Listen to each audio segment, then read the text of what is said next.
दादाको नाना को लगाउँछौ दादाले लगाइराख्नु भएको नाना फुकाली ल धुई ल बहिनीलाई लगाइदिएको त बहिनीलाई मिल्यो दादा 10 इयर्सको हुनु भएको छ अनि बहिनी 6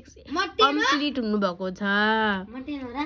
दादा हाम्रो दादाको बोलीको स्टाइल फेरि काको डेन्जरै बोलिदिनुहुन्छ नि दादा है बुने बुने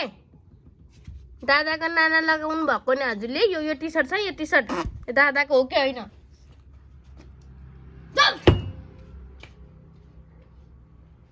यस दादाको बोलीको सुमत भनेको एउटा केही छैन कस्तो चर्काउलो भयो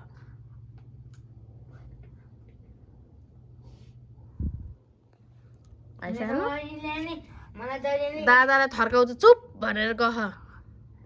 सानो दादाले थर्काउनु भएको नि त हजुरको मम्मालाई त्यस्तै बोल्छन् त बेबी बोल्छन्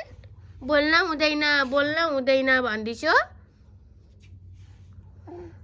अनि दादाले के चुप भनेर थर्काउनु भएको दादाले खाली मम्मालाई गाली गर्नुहुन्छ हजुर कहिले ठुलो भएर दादाले सम्झाउनुहुन्छ भन्दैछु त बेबा सानो यसरी यो बेलामा दादाले यसरी थर्काउनु हुँदो रहेछ है भनेर हेर्न पर्छ है जान्न बाई छोरी बाई बाई बाई मम्मीले भिडियो बनाउन लाग्यो भनेर सरी भनेको हैन बाई छोरी बाई दादा गाली गर्दैछु दादालाई गाली गर्दैछु बेबा बेबा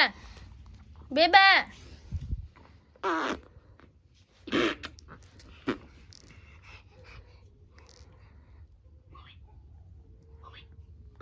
खाना मम्मा रिसाउनु भयो भन्नु न थकाउनुहुन्छ खालि